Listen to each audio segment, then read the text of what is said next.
Hey guys, hello, welcome back to my channel. তো আশা করছি তোমরা সবাই ভালো আছো। তো আজকে কিন্তু রেডি হয়ে গেছি কালী পুজোতে যাব বলে। কালী পুজোতে মায়ের একটু দর্শন করব। এই স্নিগ্ধা আমি রেডি হয়ে গেছি। আর এবারে কালী পুজো দেখা হচ্ছে আলিপুরদুয়ারে। তো প্রথমেই আমি চলে এসেছি আমাদের পাড়ার পুজোতে। এবারে কিন্তু দারুণ করেছে। আমি প্রথম থেকে আগে ছিলাম মেকালে, কিন্তু বিয়ের পর আর আসা হয়নি। তো আগেরবার ছিলাম, কিন্তু স্নিগ্ধা ছোট ছিল তাই আর যাওয়া হয়নি। কালী পুজোতে বেরোনো হয়নি। আর এখানে মায়ের প্রতিমা কিন্তু খুব সুন্দর হয়েছে। আর এরপরে কিন্তু আমরা চলে গেছিলাম সোজা ডিআরএম এ, আলিপুরদুয়ার ডিআরএম এ, যেখানে সবথেকে বড় পুজো হয়। তো ছোট থেকে বড় হয়েছে আলিপুরদুয়ারেই, কিন্তু কখনো আলিপুরদুয়ারের ডিআরএম এ পুজো দেখতে যাইনি। আসলে আমার দিদি গেছিল, কিন্তু আমি যাওয়া হয়নি। আসলে মেইন ব্যাপারটা হচ্ছে যে কালীপুজোতে আমরা এখানে থাকতাম না। পুজো হতো আমাদের যে দেশের বাড়ি আছে ইসলামপুরে, সেখানে আমরা পুজোতে যেতাম।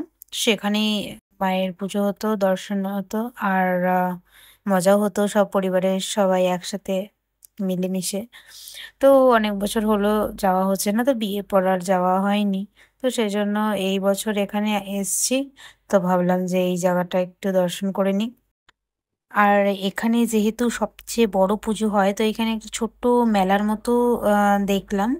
আর দেখেছি। আর বেশ খাওয়ার আয়োজন এখানেই সবথেকে বেশি।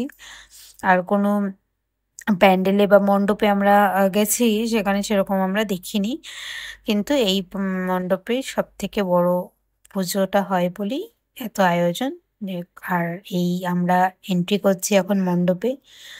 খুব সুন্দর মণ্ডপটি করেছে। আর এটা কিন্তু এবারে লক্ষ্মীনারায়ণী মন্দির, যেটা ভেল্লোরে আছে তামিলনাড়ুতে। তো সেটাই এখানে থিম করেছে। আর দারুণ করেছে সত্যি, মানে দেখার মতো। খুব সুন্দরভাবে প্যান্ডেলটি, ভেতরের যেগুলো কাজ আছে, কারুকাজগুলো খুবই সুন্দর করেছে, মানে দেখার মতো। সত্যি তোমরা নিজেরাই দেখলে বুঝতে পারবে। তো আমরা এখানে যাওয়ার সময় কিন্তু স্নিগ্ধা কিন্তু ঘুমিয়ে গেছে।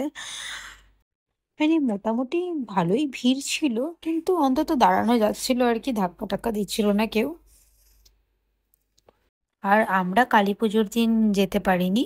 কালী পুজোর পরের দিন আমরা গেছিলাম।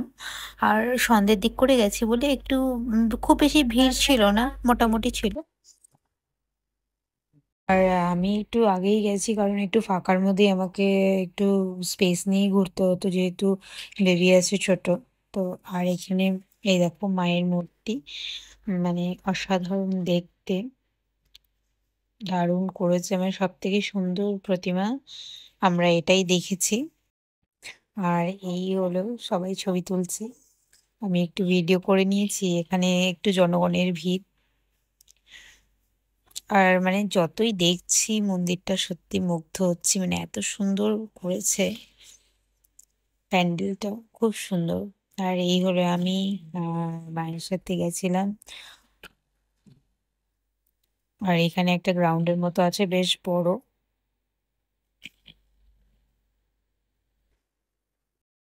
এরপরে সেখানে কিছুক্ষণ থাকার পর আমরা কিন্তু বেরিয়ে পড়েছি নেক্সট মণ্ডপের উদ্দেশ্যে, নেক্সট প্রতিমা দর্শনের জন্য। তো এই দেখো এখানে ভেতরে একটা ছোট খাবারের আয়োজন, বেশ মানে ছোট বলা ভুল হবে, মানে বেশ বড়ই একটা খাবারের আয়োজন ছিল।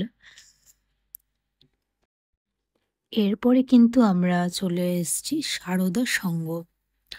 তো এখানেও কিন্তু মায়ের প্রতিমা বলো, প্যান্ডেলের মানে অসাধারণ একটা লুক দিয়েছে, খুব সুন্দর সাজিয়েছে। আমার কিন্তু প্রত্যেকটা মণ্ডপ খুবই সুন্দর লেগেছে। আর এই দেখো কারুকাজগুলো মানে খুবই সুন্দর করেছে। আর মায়ের প্রতিমা তো অসাধারণ, মানে এটা এখানে কোনো কমেন্ট করা যাবে না। মা তো মাই হয়। তো সে যেই রকমই রূপে থাক, মানে প্রত্যেকটা রূপেরই একটা আলাদা সৌন্দর্য। আর এখানে মণ্ডপের ভেতরেও খুব সুন্দর একটা লুক দিয়েছে। আর এই মণ্ডপে কিন্তু স্নিগ্ধা ঘুম থেকে উঠে গেছিল। যাক, একদিকে কি হয়, ঘুমোলে পরে একটু অসুবিধেই হয় ওকে নিয়ে হাঁটা, কিন্তু ঘুম থেকে উঠলে পরে সুবিধা হয়, ও সবকিছু দেখতে থাকে কোলে বসে, বসে। সেটা ভালো লাগে যে কোথাও বেরিয়েছি, ঘুমিয়ে গেলেও মানে একটা খারাপ লাগে আমার। আর এখানে তারপরে কিন্তু চলে এসেছি সবুজ সঙ্গে। সবুজ সঙ্গতে এই দেখো মায়ের প্রতিমা। এখানে ৩ টে প্রতিমা আছে। তো এটার ব্যাপারে আমি কিছু জানি না। তো তোমরা যদি জানো অবশ্যই কমেন্ট করো। তো তারপরে এটা কোথায় দেখেছি আমি ঠিক জানি না জায়গার নাম। তো এখানেও কিন্তু একটা আলাদা রকমের প্যান্ডেলটা পুরোটাই মানে ওপেন প্যান্ডেল করেছে। আর একটা পাখির কিছু বাসার মতো পাখির বাসা ছিল। তো ওরকম টাইপের একটা লুক দিয়েছে। তো কিন্তু দেখতে কিন্তু খুব ভালো লাগছিল। আর এই স্নেকটা ওখানে গিয়ে মানে পুরো খোলামেলা পেয়েছে আর বাচ্চাদেরকে দেখে ছুটোছুটি করছে বা ওদের সাথে খেলবে, কিন্তু ওরা তো চেনে না, তো ওরা তো ঠাকুর প্রণাম করে চলে যাচ্ছে। আর ও এখন যেহেতু হাঁটা শিখে গেছে, তো কোলে বেশি থাকতে চায় না। জেগে থাকলে পরে একটু ওকে স্পেস দিতে হয়, মানে ওকে একটু হাঁটাচলা করতে দিতে হয়। বেশিক্ষণ কোলে থাকলে বিরক্ত হয়ে যায়। তো এরপরে নেক্সট এই মণ্ডপে এসেছিলাম। এই মণ্ডপে সিম্পল করেছে। আর কিন্তু মায়ের প্রতিমা কিন্তু খুবই সুন্দর। আর তারপরে সোজা বাড়ির দিকে রওনা হই। তো এটা ছিল লিচুতলার একটা পুজো। তো এরপরে কিন্তু আমরা চলে এসেছিলাম এইখানে। এটা হচ্ছে তারামার মন্দির আমাদের আলিপুরদুয়ার চৌপতিতে। মন্দিরের সামনে একটা প্রোগ্রাম হচ্ছিল, তো সেজন্য ভেতরে প্রবেশ করা হয়নি, মায়ের দর্শন করা হয়নি, বাইরে থেকেই দর্শন করে নিয়েছি। যাই হোক, তো এরপরে কিন্তু চলে এসেছিলাম এই নিউটন দুর্গাবাড়িতে। তো এখানেও দেখো খুব সুন্দর সাজিয়েছে, মানে এই মন্দিরটা খুবই ভালো লাগে। আর এখানে মায়ের দর্শন করার পরে সোজা চলে গেছিলাম বাড়িতে। কিছুক্ষণ টাইম এখানে ছিলাম, 10 মিনিট 15 মিনিটের মতো। কারণ স্নিগ্ধা এখানে খেলছিল, একটু খোলামেলা পেয়েছে, তো ছুটোছুটি করছিল। তো আমার ভিডিওটা আমি এখানেই শেষ করছি। তো কেমন লাগলো সবাই কমেন্ট বক্সে অবশ্যই জানিও। আর যদি ভিডিওটি ভালো লেগে থাকে অবশ্যই লাইক, কমেন্ট আর শেয়ার করে দিও। আর চ্যানেলটিকে সাবস্ক্রাইব করে আমাদের সাথে থেকো। তো সবাইকে শুভ দীপাবলি। টাটা, সবাই ভালো থেকো।